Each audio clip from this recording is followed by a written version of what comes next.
নিশ্চিত কোনো তথ্য নেই, তবে আছে অগণন মিথ।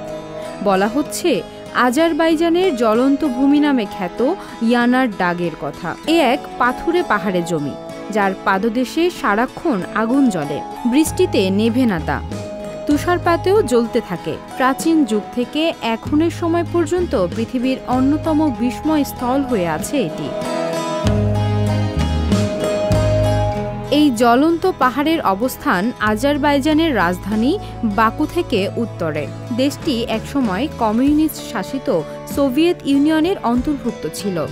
মধ্যযুগের বিখ্যাত পর্যটক মার্কো পোলো তার ভ্রমণের সময় এ জায়গাটি দেখেছেন। তার লেখায় উল্লেখও আছে এর। আগের সময়ের জনপ্রিয় বাণিজ্য পথ হিসেবে খ্যাত সিল্ক রোড যাত্রায় বাণিজ্য বহর এই জ্বলন্ত ভূমি দেখেছে। মানুষের মুখে মুখে কথায় কথায় ছড়িয়ে লোকগাথার মতো রূপ নিয়েছে এই জায়গাটি।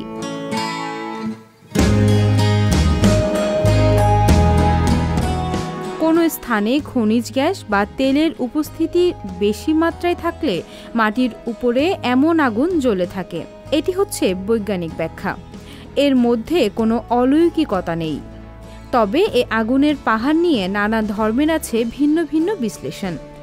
আগুনের ভূমি ঘিরে তাই প্রার্থনা চলে আসছে বহু সময় যাবৎ। বিজ্ঞানীদের মতে এ পাহাড়ে আগুন জ্বলছে প্রায় 4000 বছর ধরে।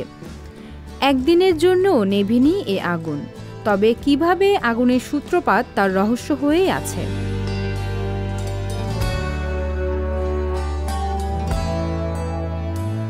1988 সালে এ জ্বলন্ত পাহাড়কে ইউনেস্কো বিশ্ব ঐতিহ্য স্মারক হিসেবে ঘোষণা করে। আজারবাইজানের পর্যটক বাণিজ্যে ভালো অবদান আছে এর। বছরে প্রায় 15,000 পর্যটক এই জ্বলন্ত পাহাড় দেখতে আসেন।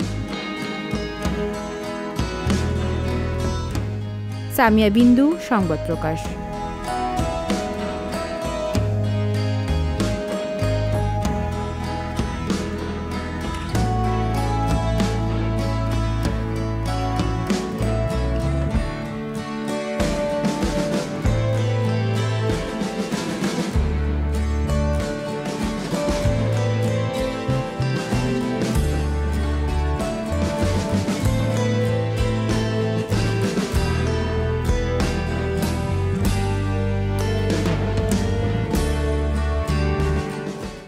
সংবাদ, ফিচার ও অনুষ্ঠানের জন্য ভিজিট করুন সংবাদ প্রকাশের ওয়েবসাইট এবং যুক্ত থাকুন ফেসবুক পেজ ও ইউটিউব চ্যানেলের সঙ্গে।